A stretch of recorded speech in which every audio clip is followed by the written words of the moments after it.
السلام علیکم ورحمۃ اللہ وبرکاتہ۔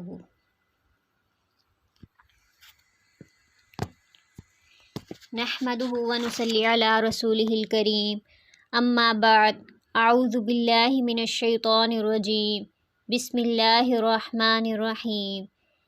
رب اشرح لی صدری ویسر لی امری واحلل عقدۃ من لسانی یفقہوا قولی، رب زدنی علما، آمین۔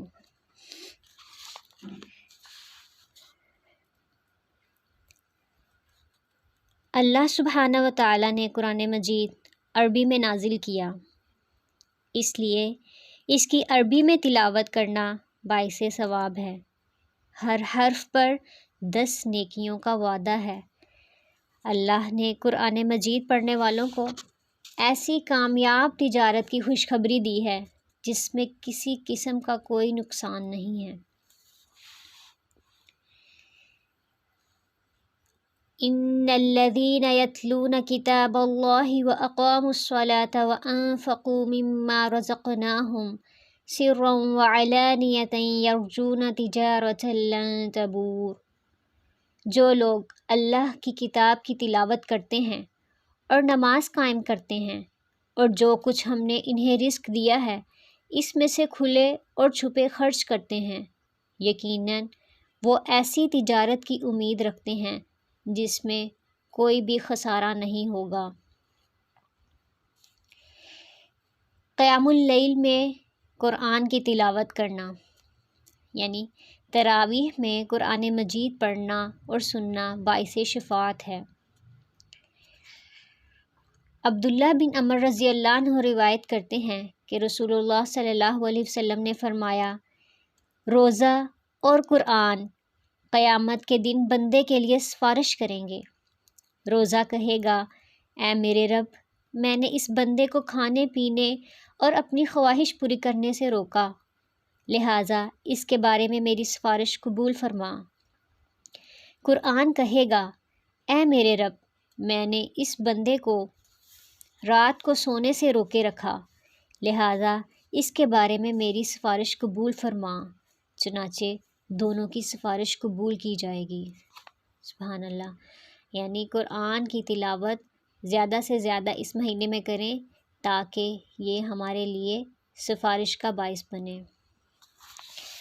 آج ہم شروع کریں گے انشاءاللہ دوسرا پارہ۔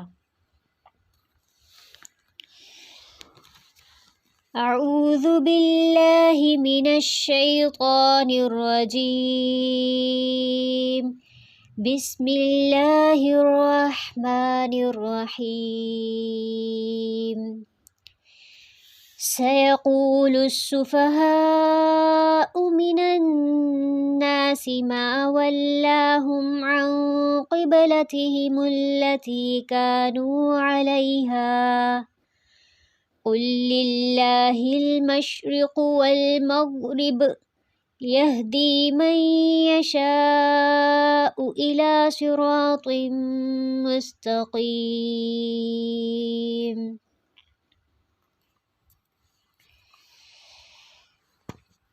دوسرے پارے میں تحویل قبلہ کی بات کی گئی ہے۔ جب نبی صلی اللہ علیہ وسلم مکے سے ہجرت کر کے مدینہ تشریف لے گئے تو کچھ مہینوں تک بیت المقدس کی طرف رخ کر کے نماز پڑھتے رہے۔ آپ صلی اللہ علیہ وسلم کی خواہش تھی کہ خانہ کعبہ کی طرف ہی رخ کر کے نماز پڑھی جائے جو قبلہ ابراہیمی ہے۔ اس کے لیے آپ صلی اللہ علیہ وسلم دعا بھی فرماتے اور بار بار آسمان کی طرف نظر بھی اٹھاتے۔ بالآخر اللہ سبحانہ و تعالیٰ نے تحویل قبلہ کا حکم دے دیا، جس پر یہودیوں اور منافقین نے شور مچا دیا۔ حالانکہ نماز اللہ کی ایک عبادت ہے اور عبادت میں عابد کو جس طرح حکم ہوتا ہے اس طرح کرنے کا وہ پابند ہوتا ہے، اس لیے جس طرف اللہ نے رخ پھیر دیا اس طرف پھر جانا ضروری تھا۔ مشرق اور مغرب ساری ہی سمتیں اس کی ہیں، اس لیے ہر سمت میں اللہ کی عبادت ہو سکتی ہے جس طرف کا وہ حکم دے۔ تو تحویل قبلہ کا یہ حکم نماز عصر کے وقت آیا اور عصر کی نماز خانہ کعبہ کی طرف رخ کر کے پڑھی گئی۔ سَيَقُولُ السُّفَهَاءُ مِنَ النَّاسِ مَا وَلَّاهُمْ عَنْ قِبْلَتِهِمُ الَّتِي كَانُوا عَلَيْهَا۔ ان قریب نادان لوگ کہیں گے کہ جس قبلہ پر یہ تھے اس سے انہیں کس چیز نے ہٹایا؟ آپ کہہ دیجئے کہ مشرق اور مغرب کا مالک اللہ ہی ہے، وہ جسے چاہے سیدھی راہ کی طرف ہدایت کر دے۔ ہم نے اسی طرح تمہیں عادل امت بنایا ہے تاکہ تم لوگوں پر گواہ ہو جاؤ اور رسول اللہ صلی اللہ علیہ وسلم تم پر گواہ ہو جائیں، اور جس قبلہ پر تم پہلے سے تھے اسے ہم نے صرف اس لیے مقرر کیا تھا کہ ہم جان لیں کہ رسول کا سچا تابع دار کون ہے۔ یعنی تحویل قبلہ جو کا حکم دیا گیا تھا اس میں یہ ٹیسٹ کیا گیا تھا کہ نبی صلی اللہ علیہ وسلم کی تابع داری کون خوش دلی سے کرتا ہے اور کون ہے جو اپنی ایڑیوں کے بل پلٹ جاتا ہے۔ گو یہ کام مشکل ہے مگر جنہیں اللہ نے ہدایت دی، اللہ تمہارے ایمان ضائع نہیں کرے گا، اللہ لوگوں کے ساتھ شفقت اور مہربانی کرنے والا ہے۔ مومنین کو یہ لگا کہ جو انہوں نے نمازیں بیت المقدس کی طرف رخ کر کے ادا کی تھیں کیا وہ ضائع تو نہیں ہو گئی؟ تو اللہ سبحانہ و تعالیٰ نے کہا کہ اللہ تمہارے ایمان ضائع نہیں کرے گا، یعنی تمہاری جو نمازیں ہیں وہ ضائع نہیں ہوں گی۔ ہم آپ کے چہرے کو بار بار آسمان کی طرف اٹھتے ہوئے دیکھ رہے ہیں، اب ہم آپ کو اس قبلہ کی طرف متوجہ کریں گے جس سے آپ خوش ہو جائیں گے۔ آپ اپنا منہ مسجد حرام کی طرف پھیر لیں اور آپ جہاں کہیں بھی ہوں اپنا منہ اسی طرف پھیرا کریں۔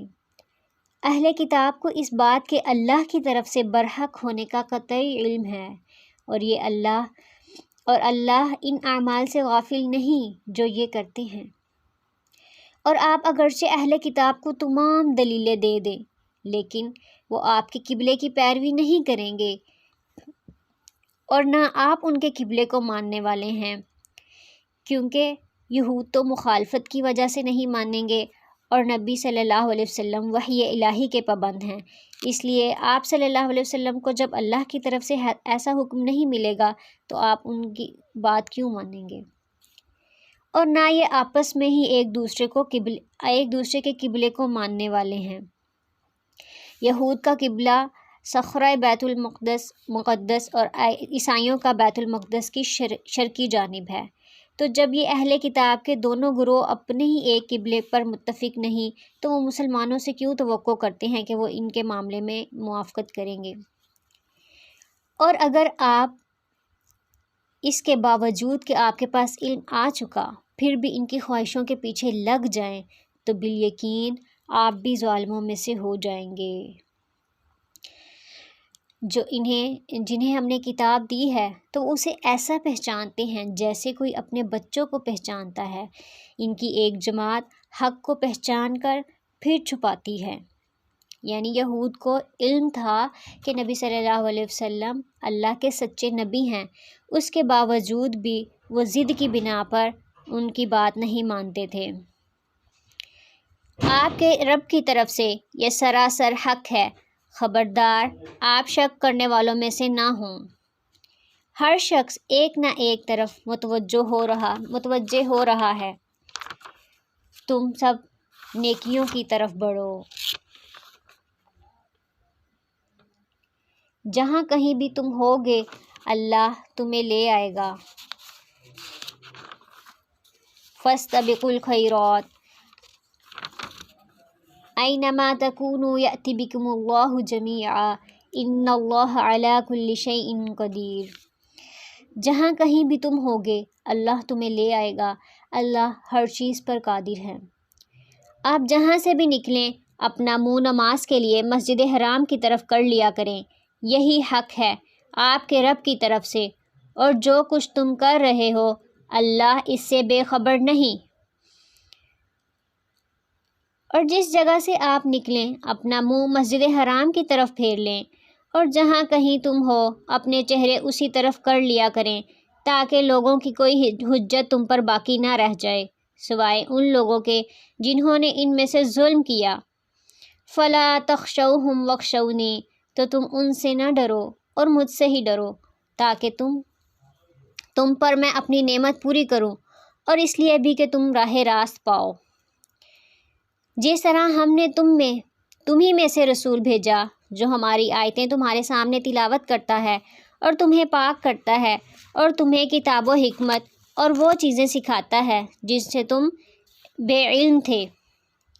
فاذکرونی اذکرکم واشکروا لی ولا تکفرون، بس ذکر کرو میرا اور میں بھی تمہارا ذکر کروں گا، اور تم شکر کرو اور ناشکری سے بچو۔ یعنی اللہ تعالیٰ کا ذکر جب انسان کرتا ہے تو اللہ بھی اس کا ذکر کرتا ہے۔ کہاں؟ بہترین مجلس میں، یعنی فرشتوں کی مجلس میں۔ یا ایھا الذین آمنوا استعینوا بالصبر والصلاۃ ان اللہ مع الصابرین، اے ایمان والو صبر اور نماز کے ذریعے مدد چاہو، اللہ صبر کرنے والوں کے ساتھ ہے۔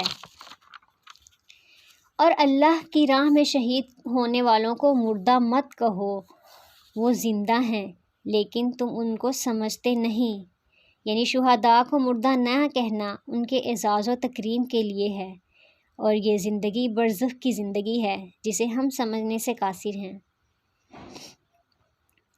شہید کی روحیں ایک پرندے میں ہوتی ہیں اور جنت میں جہاں چاہتی ہیں پھرتی رہتی ہیں، اور ہم کسی نہ کسی طرح تمہاری آزمائش ضرور کریں گے، دشمن کے ڈر سے، بھوک پیاس سے، مال و جان، پھلوں کی کمی سے، اور ان صبر کرنے والوں کو خوشخبری دے دیجیے۔ یعنی یہ ٹیسٹ ہوتا ہے ہر ایک انسان کا، لیکن جو صبر کر لیتا ہے اس کے لیے اجر و ثواب ہے۔ الذین اذا اصابتهم مصیبۃ قالوا انا للہ وانا الیہ راجعون، جب کوئی ان کو مصیبت آتی ہے تو وہ کہہ دیتے ہیں کہ ہم تو اللہ کی ملکیت ہیں اور ہم اسی کی طرف لوٹنے والے ہیں۔ ان لوگوں پر ان کے رب کی طرف سے نوازشیں اور رحمتیں ہیں، اور یہی لوگ ہدایت یافتہ ہیں۔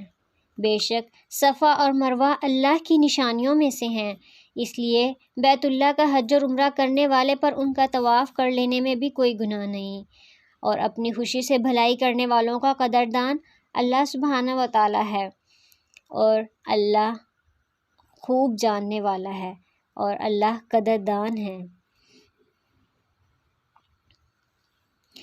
جو لوگ ہماری اتاری ہوئی دلیلوں اور ہدایت کو چھپاتے ہیں باوجود یہ کہ ہم اسے اپنی کتاب میں لوگوں کے لیے بیان کر چکے ہیں، ان لوگوں پر اللہ کی اور تمام لعنت کرنے والوں کی لعنت ہے۔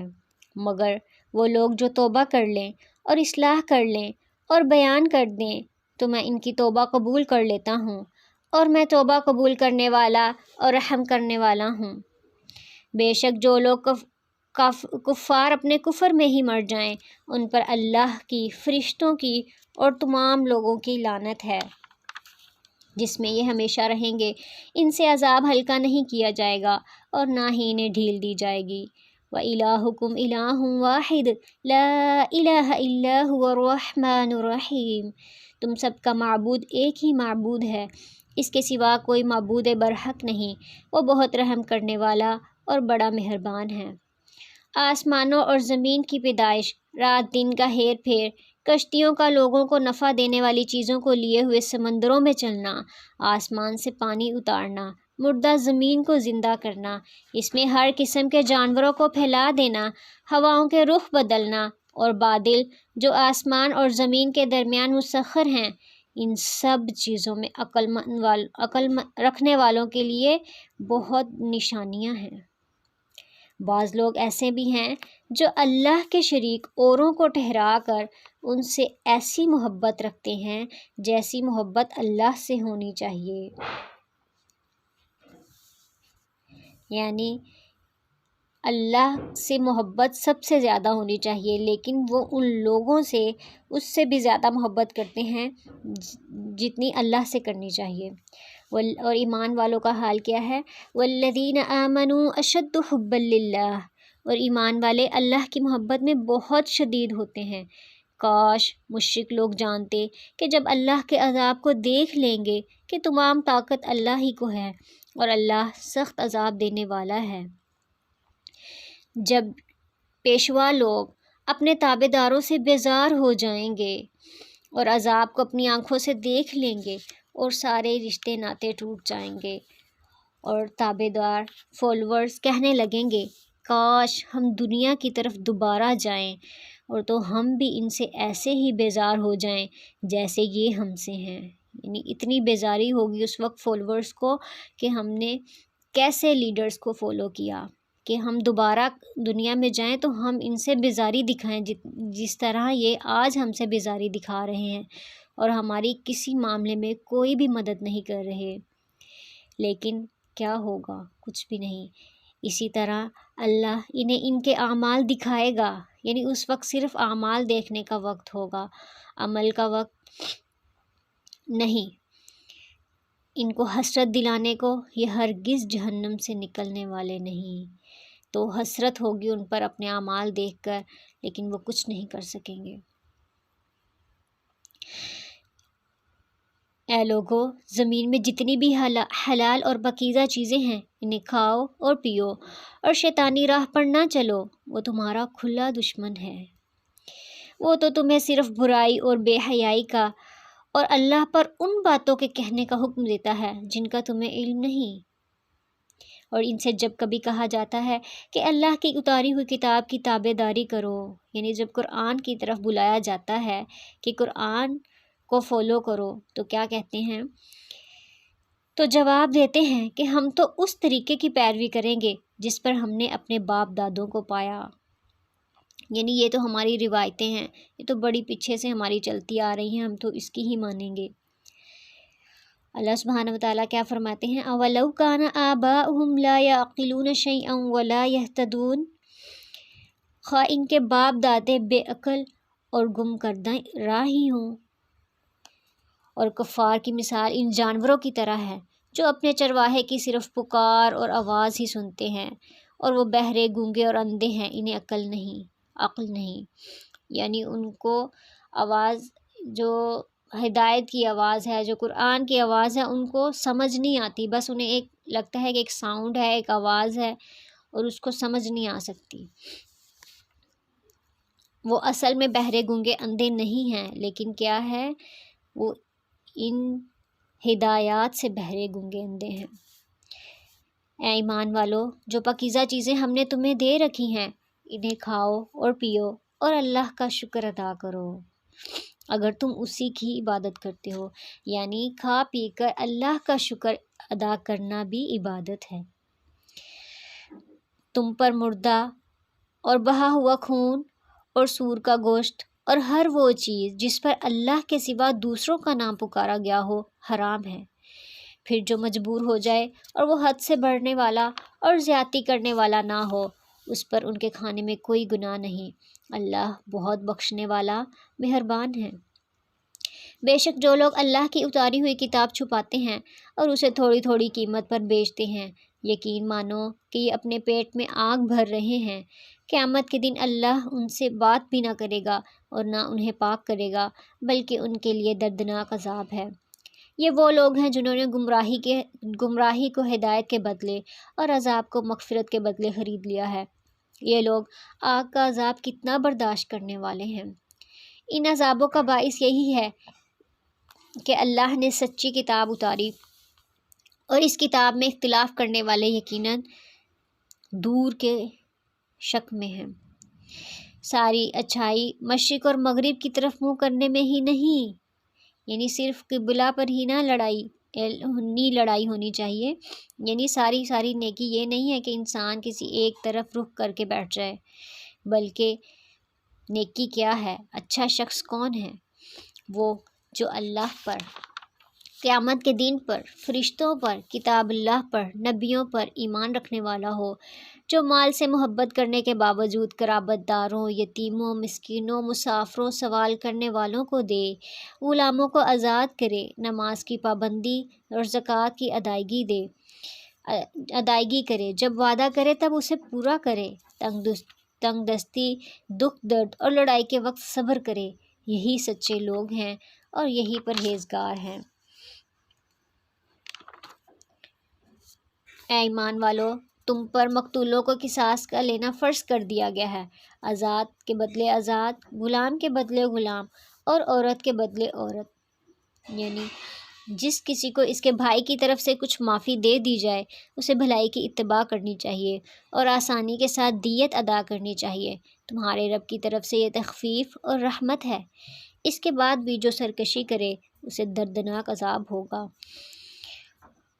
اور تمہارے لیے قصاص میں زندگی ہے اے عقل والو، تاکہ تم بچ سکو۔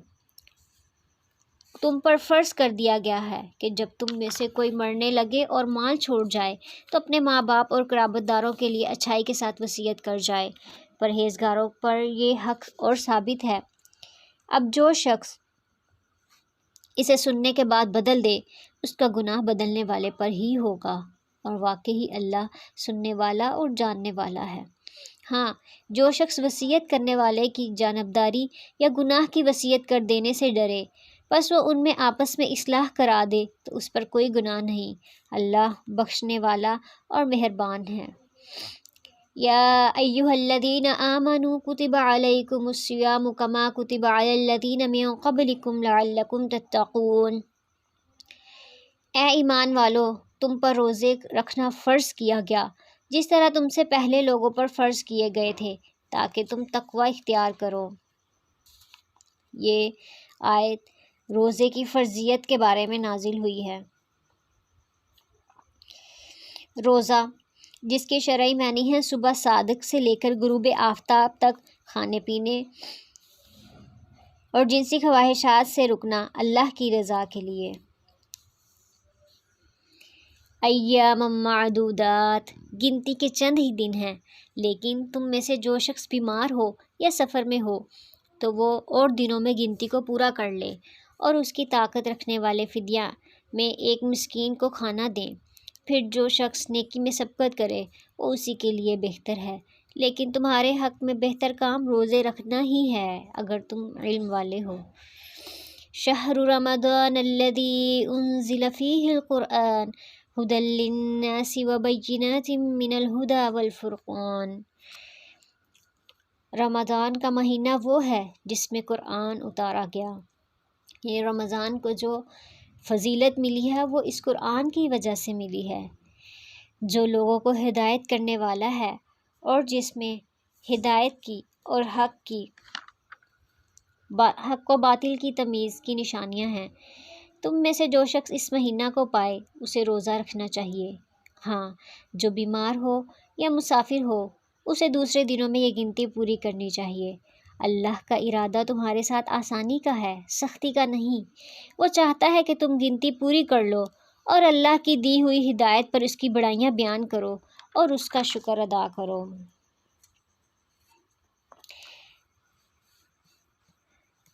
رمضان میں نزول قرآن کا مطلب یہ ہے کہ شب قدر میں یعنی لیلۃ القدر میں لوح محفوظ سے آسمان دنیا پر اتار دیا گیا اور وہاں سے بیت العزا میں رکھ دیا گیا۔ وہاں سے حسب حالات 23 سالوں تک اترتا رہا۔ وَإِذَا سَأَلَكَ عِبَادِي عَنِّي فَإِنِّي قَرِيبٌ أُجِيبُ دَعْوَةَ الدَّاعِ إِذَا دَعَانِ فَلْيَسْتَجِيبُوا لِي وَلْيُؤْمِنُوا بِي لَعَلَّهُمْ يَرْشُدُونَ۔ اور جب میرے بندے میرے بارے میں آپ سے سوال کریں تو آپ کہہ دیجئے کہ میں بہت ہی قریب ہوں، ہر پکارنے والے کی پکار کو جب کبھی بھی وہ مجھے پکارے میں قبول کرتا ہوں۔ اس لیے لوگوں کو چاہیے کہ وہ میری بات مان لیا کریں اور مجھ پر ایمان رکھیں، یہی ان کی بھلائی کا باعث ہے۔ روزے کی راتوں میں اپنی بیوی سے ملنا تمہارے لیے حلال کر دیا گیا، وہ تمہارا لباس ہیں اور تم ان کے لباس ہو۔ تمہاری پوشیدہ خیانتوں کا علم اللہ کو ہے، اس نے تمہاری توبہ قبول فرما لی اور تم سے درگزر فرما لیا۔ اب تم ان سے مباشرت کر لو اور اللہ کی لکھی ہوئی چیز کو تلاش کر لو اور تم کھاتے پیتے رہو یہاں تک کہ صبح کا سفید دھاگا سیاہ دھاگے سے ظاہر ہو جائے، اور پھر رات تک روزے کو پورا کرو، اور عورتوں سے اس وقت تک مباشرت نہ کرو کہ جب تم مسجدوں میں اعتکاف میں ہو، یہ اللہ کی حدود ہیں اور تم ان کے قریب بھی نہ جاؤ۔ اس طرح اللہ اپنی آیتیں لوگوں کے لیے بیان فرماتا ہے تاکہ وہ بچ جائیں۔ اور ایک دوسرے کا مال ناحق نہ کھایا کرو، اور نہ حاکموں کو رشوت پہنچا کر کسی کا کچھ مال ظلم و ستم سے اپنا کر لیا کرو، اور تم جان بھی رہے ہوتے ہو۔ لوگ آپ سے چاند کے بارے میں سوال کرتے ہیں، آپ کہہ دیجئے کہ یہ لوگوں کی عبادت کے وقتوں اور حج کے موسم کے لیے ہے، اور گھروں کے پیچھے سے تمہارا آنا کچھ نیکی نہیں۔ یعنی احرام کی حالت میں گھروں سے پیچھے آنے سے مراد جو مشرکین مکہ تھے وہ گھر کے دروازے سے انٹر ہونے کی بجائے پیچھے سے آتے تھے۔ تو اللہ سبحانہ و تعالیٰ کہہ رہے ہیں کہ گھروں میں پیچھے سے تمہارا آنا کچھ نیکی نہیں، بلکہ نیکی والا وہ ہے جو متقی ہو، اور گھروں میں تو دروازوں سے ہی آیا کرو، اور اللہ سے ڈرتے رہو تاکہ تم کامیاب ہو جاؤ۔ اور لڑو اللہ کی راہ میں ان سے جو تم سے لڑتے ہیں، اور زیادتی نہ کرو، اللہ زیادتی کرنے والوں کو پسند نہیں فرماتا۔ اور انہیں مارو جہاں بھی پاؤ، اور انہیں نکالو جہاں سے انہوں نے تمہیں نکالا ہے، اور فتنہ قتل سے بھی زیادہ سخت ہے۔ اور مسجد حرام کے پاس ان سے لڑائی نہ کرو جب تک کہ یہ خود تم سے نہ لڑیں، اگر یہ تم سے لڑیں تو تم بھی انہیں مارو، کافروں کا بدلہ یہی ہے۔ اگر یہ باز آ جائیں تو اللہ بخشنے والا مہربان ہے۔ اور ان سے لڑو جب تک کہ فتنہ نہ مٹ جائے اور اللہ کا دین غالب نہ آ جائے، اگر یہ رک جائیں تو تم بھی رک جاؤ، زیادتی تو صرف ظالموں پر ہے۔ حرمت والے مہینوں کے بدلے میں ہیں، اور حرمتیں ادلے بدلے کی ہیں۔ یعنی حرمت والے مہینوں میں تو بالکل بھی لڑائی منع ہے۔ اور جو تم پر زیادتی کرے تم بھی اس پر اسی کے مثل زیادتی کرو جو تم پر کی ہے، اور اللہ سے ڈرتے رہا کرو، اور جان رکھو کہ اللہ پرہیزگاروں کے ساتھ ہے۔ اور اللہ کی راہ میں خرچ کرو، اور اپنے ہاتھوں ہلاکت میں نہ پڑو، اور سلوک اور احسان کرو، اللہ احسان کرنے والوں کو دوست رکھتا ہے۔ اور حج اور عمرے کو اللہ کے لیے پورا کرو۔ ہاں، اگر تم روک لیے جاؤ تو جو قربانی میسر ہو اسے کر ڈالو، اور اپنے سر نہ منڈواؤ جب تک قربانی قربان گاہ تک نہ پہنچ جائے۔ البتہ جو تم میں سے بیمار ہو یا اس کے سر میں کوئی تکلیف ہو تو اس پر فدیہ ہے، خواہ وہ روزے رکھ لے، خواہ صدقہ دے دے یا قربانی کرے۔ پھر جب تم امن کی حالت میں ہو جاؤ تو جو شخص عمرے سے لے کر حج تک تمتع کرے، بس اسے جو قربانی میسر ہو اسے کر ڈالے۔ جسے طاقت ہی نہ ہو وہ 3 روزے تو حج کے دنوں میں رکھ لے اور 7 واپسی میں، یہ پورے 10 ہو گئے۔ یہ حکم ان لوگوں کے لیے ہے جو مسجد حرام کے رہنے والے نہ ہوں۔ لوگو، اللہ سے ڈرتے رہو اور جان لو کہ اللہ سخت عذاب کرنے والا ہے۔ حج کے مہینے مقرر ہیں، اس لیے جو شخص ان میں حج کو لازم کر لے تو وہ فلا رفث ولا فسوق ولا جدال فی الحج، تو وہ جنسی خواہشات، گناہ کرنے اور لڑائی جھگڑے کرنے سے بچتا رہے۔ تم جو نیکی کرو گے اس سے اللہ باخبر ہے، اور اپنے ساتھ سفر خرچ لے لیا کرو، سب سے بہترین توشہ اللہ کا ڈر ہے۔ اور اے عقل مندو، مجھ سے ڈرتے رہا کرو۔ تم پر اپنے رب کا فضل تلاش کرنے میں کوئی گناہ نہیں۔ جب تم عرفات سے لوٹو تو مشعر حرام کے پاس ذکر الہی کرو اور اس کا ذکر کرو جیسے کہ اس نے تمہیں ہدایت دی، حالانکہ تم اس سے پہلے راہ بھولے ہوئے تھے۔ پھر تم اس جگہ سے لوٹو جس جگہ سب لوگ لوٹتے ہیں، اور اللہ سے بخشش طلب کرتے رہو، یقیناً اللہ بخشنے والا مہربان ہے۔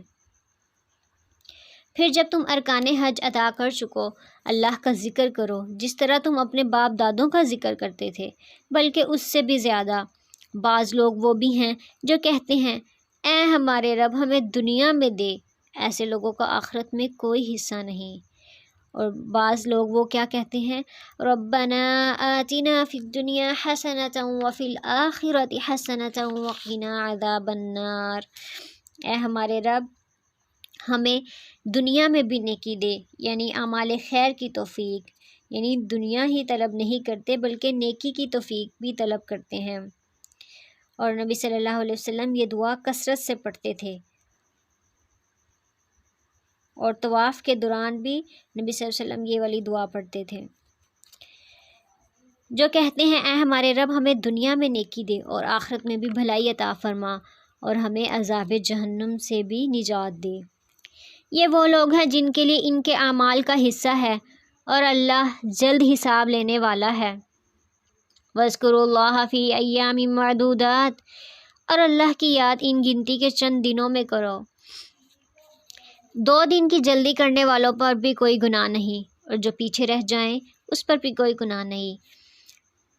یہ اس کے لیے ہے جو اللہ سے ڈرے، اور اللہ سے ڈرو اور جان رکھو تم سب اسی کی طرف جمع کیے جاؤ گے۔ اور بعض لوگوں کی دنیاوی غرض کی باتیں آپ کو خوش کر دیتی ہیں، اور وہ اپنے دل کی باتوں پر اللہ کو گواہ کرتا ہے، حالانکہ دراصل وہ زبردست جھگڑالو ہے۔ یعنی کچھ لوگ ہیں ان کی باتیں آپ کو بہت اچھی لگتی ہیں، اور پھر وہ اپنی باتوں پر اللہ تعالیٰ کو بھی گواہ بناتا ہے کہ میں سچ کہہ رہا ہوں، لیکن کیا ہوتا ہے ایسے لوگ سخت جھگڑالو قسم کے ہوتے ہیں۔ ان کا کام کیا ہوتا ہے، اور جب وہ لوٹ کر جاتا ہے تو زمین میں فساد پھیلانے کی اور کھیتی اور نسل کی بربادی کی کوشش میں لگا رہتا ہے، اور اللہ فساد کرنے والوں کو پسند نہیں کرتا۔ اور اس کی حالت کیا ہوتی ہے، رویہ، کہ جب اس سے یہ کہا جائے کہ اللہ سے ڈرو تو تکبر اور تعصب اسے گناہ پر آمادہ کر دیتا ہے۔ ایسے کے لیے بس جہنم ہی ہے، اور یقیناً وہ بدترین جگہ ہے۔ اور بعض لوگ وہ بھی ہیں کہ اللہ کی رضامندی کی طلب میں اپنی جان تک بیچ ڈالتے ہیں، اور اللہ اپنے بندوں پر بہت شفقت کرنے والا ہے۔ یا ایھا الذین آمنوا ادخلوا فی السلم کافۃ ولا تتبعوا خطوات الشیطان انہ لکم عدو مبین، ایمان والو اسلام میں پورے کے پورے داخل ہو جاؤ اور شیطان کے قدموں کی پیروی نہ کرو، وہ تمہارا کھلا دشمن ہے۔ یعنی اسلام کے کچھ احکامات پر تو عمل کریں اور کچھ اعمال پر عمل نہ کریں، کچھ احکام پر عمل کریں اور کچھ احکام پر عمل نہ کریں، یہ اسلام میں پورے کا پورا داخل ہونا نہیں ہے۔ اگر تم باوجود دلیلیں آ جانے کے بھی پھسل جاؤ تو جان لو اللہ غلبہ والا اور حکمت والا ہے۔ کیا لوگوں کو اس بات کا انتظار ہے کہ ان کے پاس خود اللہ ابر کے سائبانوں میں آ جائے اور فرشتے بھی، اور کام انتہا تک پہنچا دیا جائے، اور اللہ کی طرف ہی تمام کام لوٹائے جاتے ہیں؟ یعنی قیامت کے دن کا لوگ انتظار کر رہے ہیں کہ اللہ کی بات کو مانیں۔ بنی اسرائیل سے پوچھو کہ ہم نے انہیں کس قدر روشن نشانیاں عطا فرمائیں، اور جو شخص اللہ کی نعمتوں کو اپنے پاس پہنچ جانے کے بعد بدل ڈالے تو جان لو کہ اللہ سخت عذاب دینے والا ہے۔ کافروں کے لیے دنیا کی زندگی خوب زینت دار کر دی گئی ہے، وہ ایمان والوں سے ہنسی مذاق کرتے ہیں، حالانکہ پرہیزگار لوگ قیامت کے دن ان سے اعلیٰ ہوں گے۔ اللہ جسے چاہتا ہے بے حساب روزی دیتا ہے۔ دراصل لوگ ایک ہی گروہ تھے، اللہ نے نبیوں کو خوشخبریاں دینے والا اور ڈرانے والا بنا کر بھیجا، اور ان کے ساتھ سچی کتابیں نازل فرمائیں تاکہ لوگوں کے ہر اختلافی امر کا فیصلہ ہو جائے، اور صرف ان لوگوں نے جو اسے دیے گئے تھے اپنے پاس دلائل آ جانے کے بعد بھی صرف بغض اور عناد کی وجہ سے اس میں اختلاف کیا، یعنی بات اور حق واضح بھی ہو گئی لیکن کسی نہ کسی تعصب کی وجہ سے یا بغض اور عناد کی وجہ سے ان احکامات میں اختلاف کیا، تو اسی لیے اللہ نے ایمان والوں کو اس اختلاف میں بھی حق کی طرف اپنی مشیت سے رہبری کی، اور اللہ تعالیٰ جس کو چاہے سیدھی راہ کی طرف رہبری کرتا ہے۔ ام حسبتم ان تدخلوا الجنہ، کیا تم یہ گمان رکھتے ہو کہ تم جنت میں ہی داخل ہو جاؤ گے، حالانکہ تم پر ابھی تک وہ حالات نہیں آئے کہ جو تم سے اگلے لوگوں پر آئے تھے۔ انہیں بیماریاں اور مصیبتیں پہنچی اور وہ یہاں تک کہ جھنجھوڑے گئے، اور رسول اللہ اور اس کے ایمان والے کہنے لگے متی نصر اللہ، اللہ کی مدد کب آئے گی؟ خبردار، اللہ کی مدد قریب ہی ہے۔ وہ آپ سے پوچھتے ہیں کہ کیا خرچ کریں؟ آپ کہہ دیجئے جو مال تم خرچ کرو وہ ماں باپ کے لیے اور قرابت داروں یا رشتہ داروں، یتیموں اور مسکینوں اور مسافروں کے لیے ہے، اور جو تم کچھ بھلائی کرو گے اللہ کو اس کا علم ہے۔ تم پر جہاد فرض کیا گیا، چاہے وہ تمہیں دشوار ہی کیوں نہ معلوم ہو۔ وَعَسَىٰ أَن تَكْرَهُوا شَيْئًا وَهُوَ خَيْرٌ لَكُمْ، ممکن ہے کہ تم کسی چیز کو برا جانو اور دراصل وہی تمہارے لیے بھلی ہو۔ وَعَسَىٰ أَن تُحِبُّوا شَيْئًا وَهُوَ شَرٌّ لَكُمْ، اور ہو سکتا ہے تم کسی چیز کو اچھی سمجھو حالانکہ وہ تمہارے لیے بری ہو۔ حقیقی علم اللہ کو ہے اور تم نہیں جانتے۔ لوگ آپ سے حرمت والے مہینوں میں لڑائی کے بابت سوال کرتے ہیں، آپ کہہ دیجئے ان میں لڑائی کرنا بڑا گناہ ہے، لیکن اللہ کی راہ سے روکنا، اس کے ساتھ کفر کرنا اور مسجد حرام سے روکنا اور وہاں کے رہنے والوں کو وہاں سے نکالنا اللہ کے نزدیک اس سے بھی بڑا گناہ ہے، اور یہ فتنہ قتل سے بھی بڑا گناہ ہے۔ یہ لوگ تم سے لڑائی کرتے ہی رہیں گے یہاں تک کہ اگر ان سے ہو سکے تو تمہیں تمہارے دین سے ہی پھینک کر رکھ دیں۔ یعنی جو اللہ کو نہیں مانتے ان کی کوشش کیا ہوتی ہے کہ مسلمانوں کو ان کے دین سے ہی پھیر دیں، اور تم میں سے جو لوگ اپنے دین سے پھر جائیں اسی کفر کی حالت میں مریں، ان کے اعمال دنیا اور آخرت میں سب غارت ہو جائیں گے، سب اعمال ضائع، اور یہ لوگ جہنمی ہوں گے اور ہمیشہ ہمیشہ جہنم میں رہیں گے۔ البتہ ایمان لانے والے، ہجرت کرنے والے، اللہ کی راہ میں جہاد کرنے والے رحمت الہی کے امیدوار ہیں، اور اللہ بہت بخشنے والا اور بہت مہربانی کرنے والا ہے۔ لوگ آپ سے شراب اور جوئے کا مسئلہ پوچھتے ہیں، آپ کہہ دیجئے ان دونوں میں بڑا گناہ ہے اور لوگوں کو اس سے دنیاوی فائدہ بھی ہے، لیکن ان کا گناہ ان کے نفع سے زیادہ ہے۔ آپ سے یہ بھی دریافت کرتے ہیں کہ کیا کچھ خرچ کریں، تو آپ کہہ دیجئے ضرورت سے زائد چیزیں۔ اسی طرح اللہ اپنے احکام تمہارے لیے کھول کھول کر بیان کر رہا ہے تاکہ تم سوچ سمجھ سکو دنیا میں اور آخرت میں۔ اور تجھ سے یتیموں کے بارے میں سوال کرتے ہیں، آپ کہہ دیجئے کہ ان کی خیر خواہی کرو، اور ان کی اگر خیر خواہی کرو گے تو وہ تمہارے لیے بہتر ہے۔ اگر ان کا مال اپنے مال میں ملا لو تو وہ تمہارے بھائی ہیں۔ بد نیت اور نیک نیت ہر ایک کو اللہ خوب جانتا ہے، اور اگر اللہ چاہتا تو تمہیں مشقت میں ڈال دیتا، یقیناً اللہ غلبہ والا اور حکمت والا ہے۔ اور شرک کرنے والی عورتوں سے تاوقت یہ کہ وہ ایمان نہ لائیں تم نکاح نہ کرو۔ ایماندار لونڈی بھی شرک کرنے والی آزاد عورت سے بہتر ہے، چاہے تمہیں مشرکہ اچھی ہی کیوں نہ لگتی ہو۔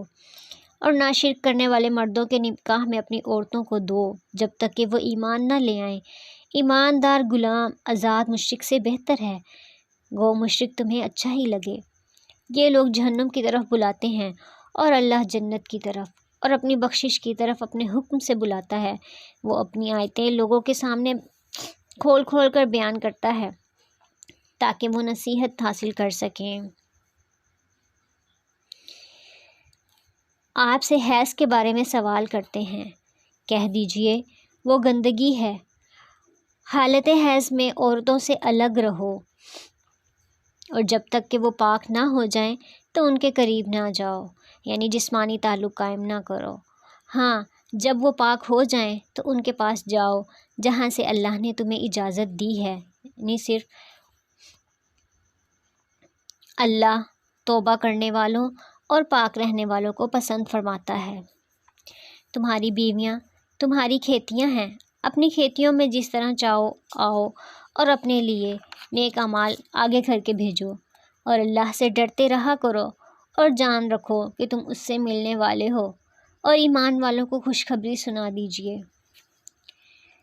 اور اللہ کو اپنی قسموں کا اس طرح نشانہ نہ بناؤ کہ بھلائی اور پرہیزگاری اور لوگوں کے درمیان کی اصلاح کو چھوڑ بیٹھو، اور اللہ سننے والا اور جاننے والا ہے۔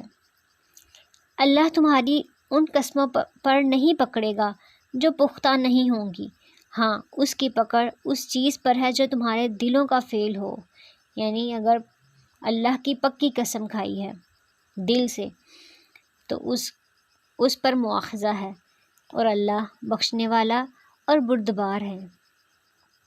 جو لوگ اپنی بیویوں سے تعلق نہ رکھنے کی قسم کھائیں ان کے لیے 4 مہینے کی مدت ہے، اور پھر اگر وہ لوٹ آئیں تو اللہ بخشنے والا اور مہربان ہے۔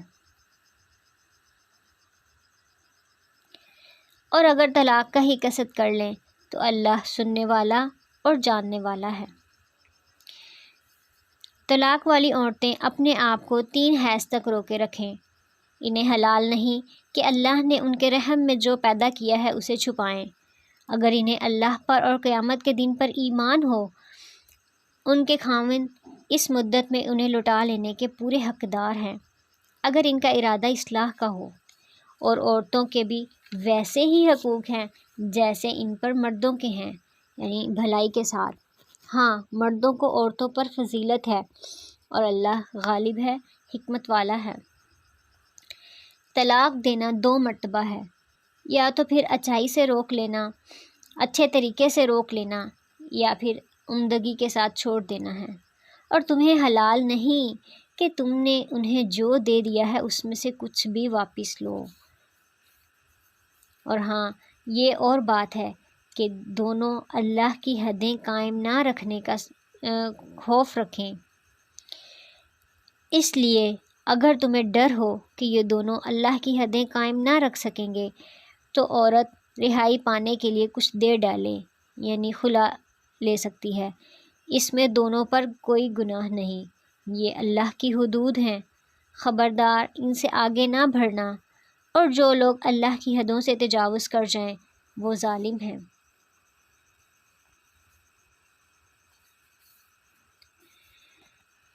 فَإِن طَلَّقَهَا فَلَا تَحِلُّ لَهُ مِن بَعْدُ حَتَّى تَنكِحَ زَوْجًا غَيْرَهُ فَإِن طَلَّقَهَا فَلَا جُنَاحَ عَلَيْهِمَا أَن يَتَرَاجَعَا إِن ظَنَّا أَن يُقِيمَا حُدُودَ اللَّهِ وَتِلْكَ حُدُودُ اللَّهِ يُبَيِّنُهَا لِقَوْمٍ يَعْلَمُونَ۔ پھر اگر اس کو تیسری بار طلاق دے تو اب اس کے لیے حلال نہیں کہ جب تک کہ وہ عورت اس کے سوا دوسرے سے نکاح نہ کرے، پھر اگر وہ بھی طلاق دے دے تو ان دونوں کو آپس میں میل جول رکھنے میں کوئی گناہ نہیں،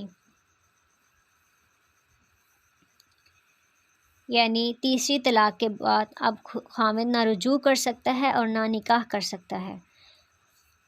اب یہ عورت کسی اور جگہ نکاح کر لے اور دوسرا خاوند اپنی مرضی سے اسے طلاق دے یا فوت ہو جائے تو اس کے بعد یہ پہلے اپنے شوہر سے دوبارہ نکاح کر سکتی ہے۔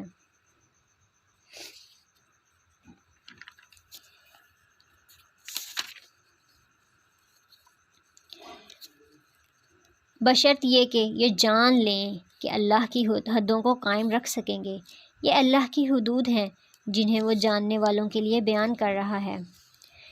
اور جب تم عورتوں کو طلاق دو اور وہ اپنی عدت ختم کرنے پر آئیں تو اب انہیں اچھی طرح بساؤ یا بھلائی کے ساتھ الگ کر دو، اور انہیں تکلیف پہنچانے کی غرض سے ظلم اور زیادتی نہ کرو۔ جو شخص ایسا کرے اس نے اپنی جانوں پر ظلم کیا۔ تم اللہ کے احکام کو ہنسی کھیل نہ بناؤ، اور اللہ کا احسان جو تم پر ہے اسے یاد رکھو، اور جو کچھ کتاب اور حکمت اس نے نازل فرمائی ہے جس سے تمہیں نصیحت کر رہا ہے اس سے بھی، اور اللہ سے ڈرتے رہا کرو، اور جان رکھو اللہ ہر چیز کو جانتا ہے۔ اور جب تم اپنی عورتوں کو طلاق دو اور وہ اپنی عدت پوری کر لیں تو انہیں ان کے خاوندوں سے نکاح کرنے سے نہ روکو جبکہ وہ آپس میں دستور کے مطابق رضامند ہوں، یعنی عدت گزرنے کے بعد، پہلی یا دوسری طلاق کے بعد اگر عدت گزر چکی ہے اور خاوند دوبارہ اس سے نکاح کرنا چاہ رہا ہے اور عورت بھی کرنا چاہ رہی ہے تو عورت کے ولی کو چاہیے کہ وہ ان کا نکاح آپس میں کرنے دیں۔ یہ نصیحت انہیں کی جاتی ہے جنہیں تم میں سے اللہ پر اور قیامت کے دن پر یقین اور ایمان ہو، اس میں تمہاری بہتری، صفائی اور پاکیزگی ہے، اور اللہ جانتا ہے لیکن تم نہیں جانتے۔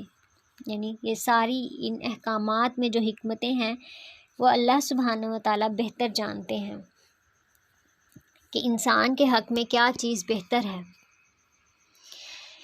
اور مائیں اپنی اولاد کو 2 سال کامل دودھ پلائیں، جن کا ارادہ دودھ پلانے کی مدت بالکل پوری کرنے کا ہو، اور جن کے بچے ہیں ان کی ذمہ داری اس کا رزق اور کپڑے پہنانا ہے جو دستور کے مطابق ہوں گے۔ لا تکلف نفس الا وسعها، ہر شخص اتنی ہی تکلیف دیا جاتا ہے جتنی اس کی وسعت ہے۔ ماں کو اس کے بچہ کی وجہ سے یا باپ کو اس کی اولاد کی وجہ سے کوئی تکلیف نہ پہنچائی جائے، اور وارث پر بھی ایسی ہی ذمہ داری ہے۔ پھر اگر دونوں اپنی رضامندی اور باہمی مشورے سے دودھ چھڑانا چاہیں تو دونوں پر کچھ گناہ نہیں، اور اگر تمہارا ارادہ اپنی اولاد کو دودھ پلوانے کا ہو یعنی کسی دوسری عورت سے، تو تم پر کوئی گناہ نہیں کہ جب تک تم ان کو مطابق دستور کے جو دینا ہو وہ ان کے حوالے کر دو، اور اللہ سے ڈرتے رہو اور جانتے رہو کہ اللہ تمہارے اعمال کو خوب دیکھ رہا ہے۔ تم میں سے جو لوگ فوت ہو جائیں اور اپنی بیویاں چھوڑ جائیں، وہ عورتیں اپنے آپ کو 4 مہینے اور 10 دن عدت میں رکھیں، اور جب مدت ختم کر لیں تو جو اچھائی کے ساتھ وہ اپنے لیے کریں اس میں تم پر کوئی گناہ نہیں، اور اللہ تمہارے ہر عمل سے باخبر ہے۔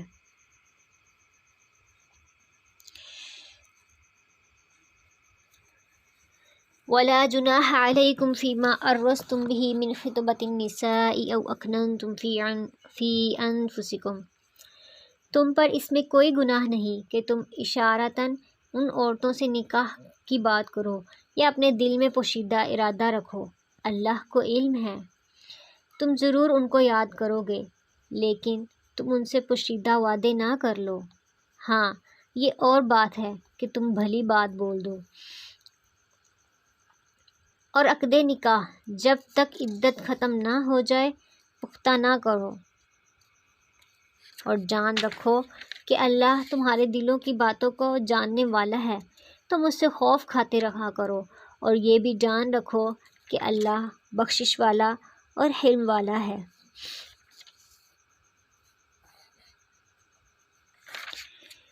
اور اگر تم نے عورتوں کو بغیر ہاتھ لگائے، بغیر مہر مقرر کیے طلاق دے دی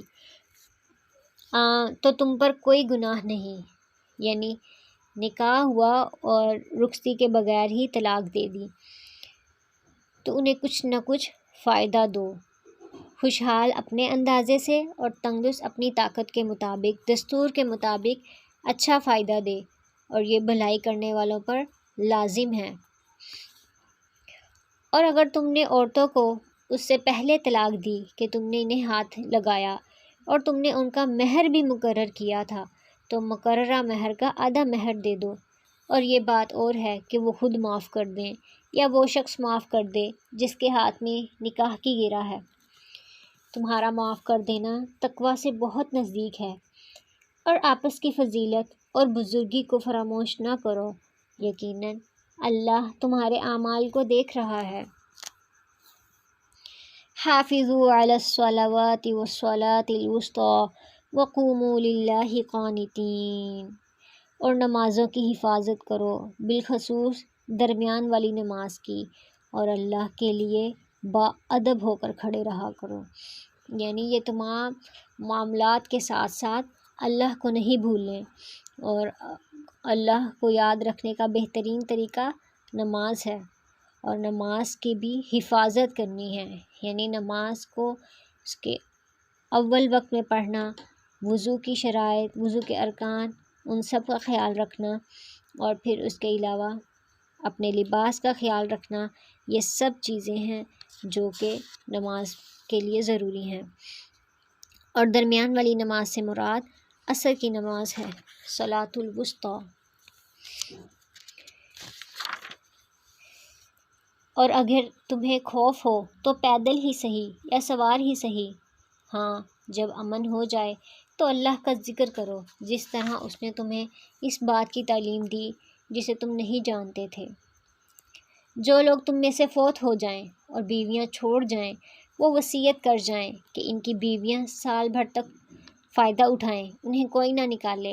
ہاں اگر وہ خود نکل جائیں تو تم پر اس میں کوئی گناہ نہیں، جو وہ اپنے لیے اچھائی سے کرے، اللہ غالب اور حکمت والا ہے۔ یہ آیت منسوخ ہے،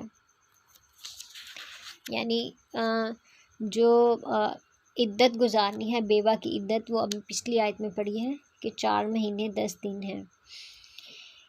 وَلِلْمُطَلَّقَاتِ مَتَاعٌ بِالْمَعْرُوفِ حَقًّا عَلَى الْمُتَّقِينَ، اور طلاق والیوں کو اچھی طرح فائدہ دینا پرہیزگاروں پر لازم ہے۔ اللہ تعالیٰ اسی طرح اپنی آیتیں تم پر کھول کھول کر بیان کر رہا ہے تاکہ تم سمجھو۔ کیا تم نے انہیں نہیں دیکھا جو ہزاروں کی تعداد میں تھے اور موت کے ڈر کے مارے اپنے گھروں سے نکل کھڑے ہوئے؟ اللہ نے انہیں فرمایا مر جاؤ، یعنی کہ وہ موت کے ڈر ہی سے تو نکلے تھے گھر سے، اور پھر اللہ نے انہیں وہی موت دے دی۔ تو موت کہیں بھی انسان کو آ سکتی ہے۔ پھر انہیں زندہ کر دیا۔ بے شک اللہ لوگوں پر بڑا فضل کرنے والا ہے، لیکن اکثر لوگ ناشکرے ہیں۔ اللہ کی راہ میں جہاد کرو اور جان لو کہ اللہ سنتا ہے اور خوب جاننے والا ہے۔ من ذا الذی یقرض اللہ قرضا حسنا فیضاعفہ لہ اضعافا کثیرہ، کوئی ایسا بھی ہے جو اللہ کو اچھا قرض دے، بس اللہ اسے بہت بڑھا چڑھا کر عطا فرمائے گا، اور اللہ ہی تنگی اور کشادگی کرتا ہے اور تم اسی کی طرف ہی لوٹائے جاؤ گے۔ یعنی اللہ کی راہ میں جب انسان خرچ کرتا ہے تو وہ گویا اللہ کو قرض دے رہا ہے، جس کا اللہ تعالیٰ اس کو بڑھا چڑھا کر لوٹائے گا۔ کیا آپ نے موسیٰ علیہ السلام کے بعد والی بنی اسرائیل کی جماعت کو نہیں دیکھا جب کہ انہوں نے اپنے پیغمبر سے کہا کہ کسی کو ہمارا بادشاہ بنا دیجیے تاکہ ہم اللہ کی راہ میں جہاد کریں؟ پیغمبر نے کہا ممکن ہے جہاد فرض ہونے کے بعد تم جہاد نہ کرو۔ انہوں نے کہا بھلا ہم اللہ کی راہ میں جہاد کیوں نہ کریں گے؟ ہم تو اپنے گھروں سے نکالے گئے اور بچوں سے دور کر دیے گئے۔ لیکن جب ان پر جہاد فرض ہوا تو سوائے تھوڑے سے لوگوں کے سب پھر گئے، اور اللہ ظالموں کو خوب جانتا ہے۔ اور ان کے نبی نے فرمایا کہ اللہ نے طالوت کو تمہارا بادشاہ بنایا ہے، تو وہ یہ کہنے لگے کہ بھلا اس کی ہم پر حکومت کیسے ہو سکتی ہے کہ اس سے تو بہت زیادہ حقدار بادشاہت کے ہم ہیں، اس کو تو مالی کشادگی بھی نہیں دی گئی۔ تو نبی نے فرمایا سنو، اللہ نے اسی کو تم پر برگزیدہ کیا ہے، اور اس کی کیا وجہ ہے؟ وَزَادَهُ بَسْطَةً فِي الْعِلْمِ وَالْجِسْمِ، اور اسے علم اور جسمانی طور پر برتری عطا فرمائی ہے۔ یعنی انسان کو بادشاہ بنانے میں صرف اور صرف اس کا مال ہی نہیں دیکھا جاتا، تو اللہ نے ان کو بادشاہ مقرر کیا جس کا علم اور جسمانی برتری تھی، لیکن ان کو یہ چیز اچھی نہیں لگی۔ واللہ یؤتی ملکہ من یشاء، اور اللہ جسے چاہے بادشاہت دے، اور اللہ بہت کشادگی والا اور علم والا ہے۔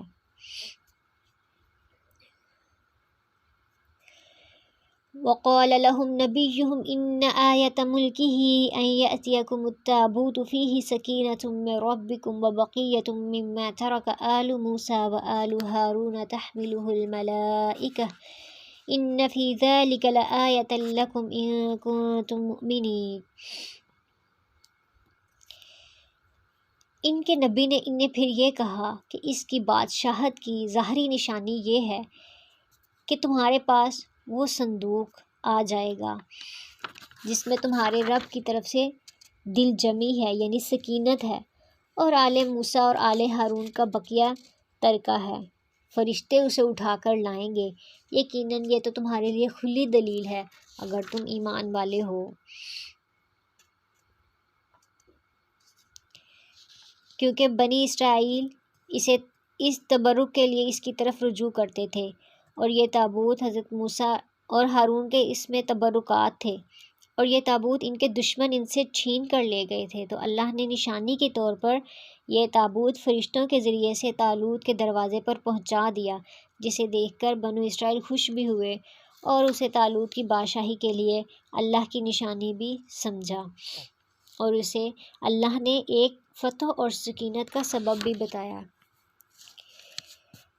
جب طالوت لشکروں کو لے کر نکلے تو کہا، سنو، اللہ تمہیں ایک نہر سے آزمانے والا ہے، جس نے اس میں سے پانی پی لیا وہ میرا نہیں، اور جو اسے نہ چکھے وہ میرا ہے۔ ہاں، یہ اور بات ہے کہ اپنے ہاتھ سے ایک چلو بھر لے، لیکن ہوا کیا، سوائے چند کے باقی سب نے وہ پانی پی لیا۔